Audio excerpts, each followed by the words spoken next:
Fala galera, olá, bem-vindos a mais um episódio do RizomaCast. Estamos felizes que estejam nos ouvindo hoje. Aqui quem fala é o Arlen Couto, estudante do curso de Odontologia da Universidade Federal do Espírito Santo. Olá, pessoal. Eu sou Renata, estudante do curso de Psicologia da UFES, e no episódio de hoje vamos discutir como tema o suicídio de pessoas LGBTQIAPN+, uma análise sobre os modos de resistência, junto ao psicólogo e mestre em saúde coletiva Luiz Felipe Avelar. Seja bem-vindo. Seja muito bem-vindo, Luiz Felipe. Para iniciar, gostaríamos de parabenizar sua dissertação recém-defendida com o título Suicídio em Pessoas LGBTQIAPN+, uma análise sobre os modos de resistência. Você poderia se apresentar e contar para a gente como surgiu o interesse por essa temática e abordagem específica? Olá, pessoal, boa noite. Primeiramente, obrigado pelo convite do RizomaCast. Em segundo, obrigado pelas parabenizações. Essa jornada ela foi muito deliciosa, mas ao mesmo tempo bem acalorada, bem difícil em diversos momentos. Então, meu interesse por essa temática ele surge desde 2015, quando eu estava na metade da minha graduação em psicologia na Multifix Vitória, e eu pesquisava, eu já comecei a me interessar pelo suicídio, e quando eu comecei a buscar por materiais sobre o suicídio da população LGBTQIAPN+, não havia, né?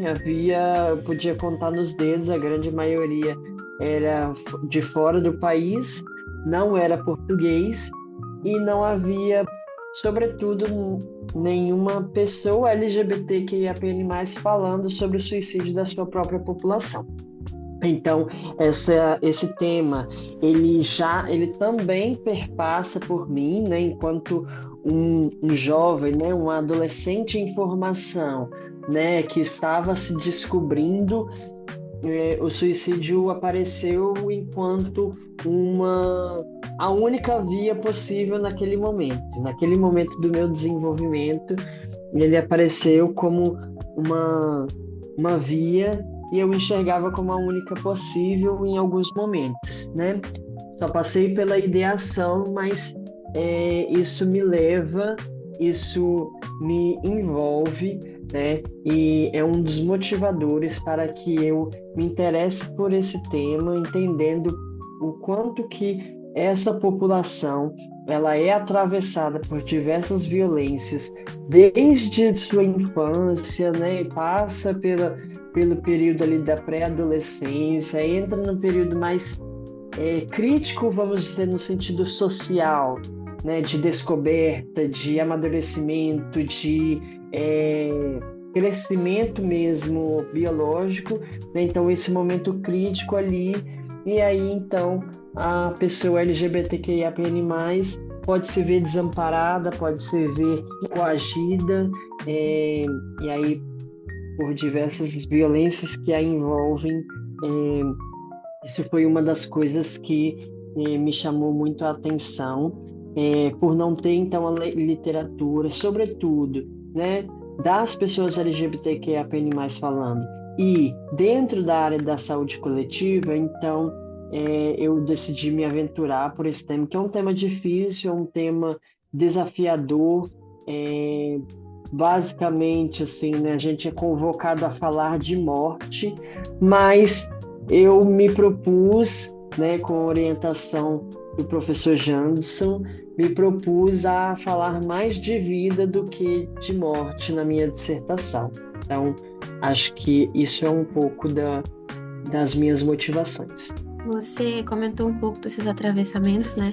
E a partir deles, quais aspectos você considerou para avaliar a relevância desse tema na hora de idealizar a sua pesquisa?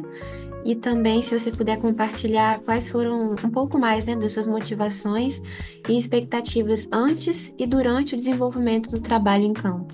Então, quais aspectos eu levei em consideração? Primeiro, que ele era extremamente relevante, porque não existem dados estatísticos né, oficiais em relação ao suicídio dessa população, entendendo inclusive que o próprio fenômeno do suicídio ele já é subnotificado, né? Ele é subnotificado uma vez que as pessoas elas podem ser o registro da morte ele pode ser por enforcamento, por afogamento, por acidente de trânsito, por intoxicação, né, envenenamento, quando na verdade em várias dessas mortes que são registradas com esses motivos, na verdade a pessoa provocou aquilo, né? Ela tinha a intenção de se suicidar. Então não é um acidente de trânsito, não é um envenenamento, é um suicídio. E aí uma outra subnotificação é a questão do apagamento da própria família, ou muitas das vezes, né, a mídia que não consta, não revela a orientação sexual e a identidade de gênero das pessoas. E nós temos ali outros corpos LGBTQIAPN+, né, que se suicidaram, ou podemos até dizer que foram suicidados, né? Então, não há dados estatísticos, não há pesquisas suficientes com qualidade e no campo da saúde coletiva. A saúde coletiva tem outra motivação, né? A saúde coletiva ela tem uma tarefa primordial de promover a saúde, de promover a equidade, de alcançar a justiça social, né, tratar as pessoas em sua integralidade. Esses são alguns dos meus motivadores, né, dos aspectos que eu considerei antes, durante e depois do processo da dissertação.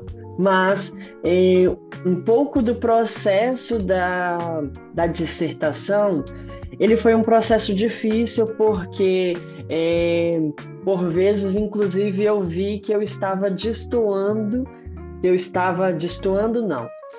falando pouco sobre o suicídio em si. Só que aí, com o desenvolvimento do trabalho, eu vi que o meu trabalho ele podia muito mais, e não falar só sobre o suicídio, só sobre os fatores de risco, os fatores de proteção, que é o que a gente vê tanto nos estudos da suicidologia, né, clássica e epidemiológica. Então, eu fui me contemplando durante o processo da escrita da dissertação. Houve um determinado momento que eu realmente me vi frustrado e eu pensei assim, poxa, não está indo para o rumo ao qual eu gostaria. E aí eu fui surpreso no processo, porque eu vi que eu poderia falar muito mais de conexões rizomáticas, que eu podia falar muito mais de linhas de fuga, de potência do ser, né, do que as pessoas fazem para se fortalecer enquanto seres humanos, para ir contra, não viver somente sob os atravessamentos que lhe passam, né? Sobre essas violências, sobre as discriminações. Então, eu pensei e me importei bastante em falar sobre movimento social, em falar sobre produção de saúde mental, em falar sobre as linhas de fugas como a arte, como as amizades. Isso foi mais importante do que eu ficar ali falando e repetindo como um papagaio aquelas coisas da suicidologia, dos aspectos psicopatológicos e mais do mesmo, né? Dos números, que inclusive são subnotificados mesmo assim, entendeu? Então isso foi parte do processo. É um trabalho que ele tem muito potencial, por ser um trabalho qualitativo, né? Fico limitado ao perfil de pessoas ao qual eu alcancei. Então, por exemplo, um resultado da minha pesquisa foi que, por ter usado a técnica bola de neve para obter os participantes da pesquisa, ou seja, né, a técnica bola de neve, pensem numa bola de neve, ela começa em cima do morro e ela vai descendo e ela vai crescendo cada vez mais. Então eu tinha um número X de 12 participantes totais para a minha pesquisa. A primeira pessoa ela foi obtida, né, por meio da reunião ordinária do Conselho Estadual LGBT, e aí essa pessoa indicou a próxima, que indicou a próxima, que indicou a próxima, até que eu alcançasse o meu número final. Isso acabou levando a um resultado de uma maioria, né, de pessoas entrevistadas sendo pessoas brancas. Um outro dado é que a maioria das pessoas, todas as pessoas eram pessoas que tinham o ensino médio concluído e que pelo menos estavam, quando não já graduadas no ensino superior, estavam cursando o ensino superior. Então, isso foi uma limitação da pesquisa por conta da técnica escolhida, porque assim as pessoas vão indicando, né, para serem entrevistadas as pessoas que estão próximas, as pessoas que estão ali no seu convívio. Então, é muito fácil você indicar um igual a você do que alguém que é totalmente diferente da sua bolha social. E aí isso foi uma limitação, mas que isso também é debatido ao longo do trabalho e das considerações finais. Queria que você comentasse assim, se existe mais alguma outra coisa, algum ponto que você acha interessante destacar da sua pesquisa, assim, que você achou relevante.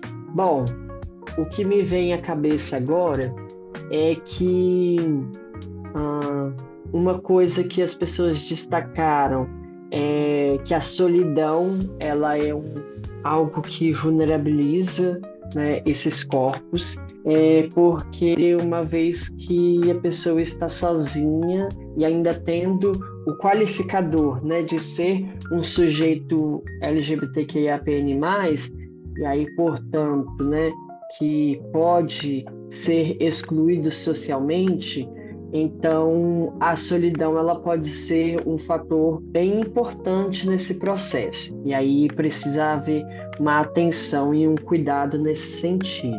Uma outra consideração importante também é que, ao identificar os sujeitos na minha pesquisa, eles foram denominados como, para garantir o sigilo, né?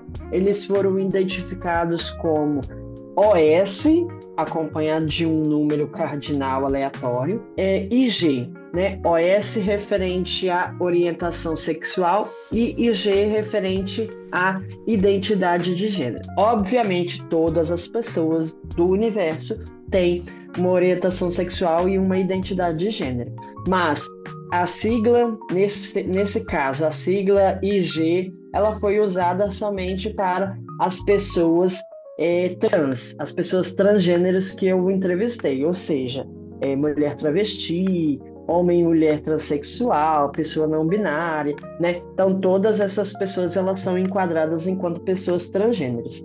E aí, isso foi um dado que até uma outra participante, ela elogiou na fase da restituição de dados, e que eu concordo, que eu achei também muito interessante, porque ao colocar essa distinção de OS para as pessoas lésbicas, gays, bissexuais e IG para as pessoas trans, fica nítido o quanto que as vivências, mesmo estando dentro do mesmo grupo social, o quanto que as vivências elas são totalmente diferentes para as pessoas cisgêneras do que para as pessoas, né, transgêneras. As pessoas transgêneras, elas trazem outras nuances que elas nunca foram observadas e que não perpassa aquele corpo que é um corpo cisgênero, como o homem cis gay, a mulher cis lésbica,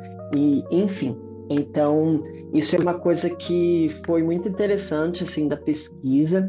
Uma participante, ela conta que na infância dela, ela orava para morrer, porque se ela morresse cedo, eu não vou lembrar exatamente o que ela falou, mas ela fala que se ela morresse cedo, ela não iria para o inferno. Então, olha o quanto que a religião, e a religião foi citada por mais de uma pessoa na entrevista, o quanto que a religião, ela também pode ter um aspecto mortificador mesmo, né? Porque enquanto que para muitas outras pessoas, né, outras pessoas que não são LGBTs, a religião ela pode ser um fator de proteção, para nós sempre vai ser um fator de risco, né? Ou quase sempre, né? E aí eu acho que eu posso dizer sempre mesmo, porque sempre vai ter os discursos, né? Os discursos conservadores e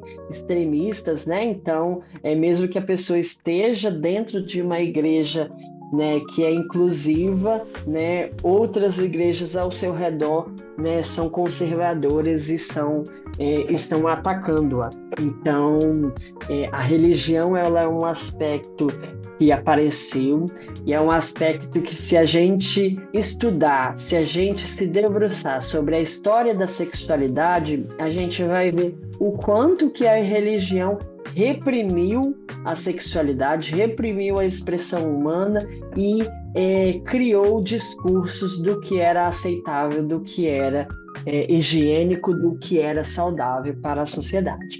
Então, isso é algo importante também, que bom que você perguntou e que eu lembrei agora de responder. Queria agradecer pelos esclarecimentos a respeito do tema, Luiz Felipe.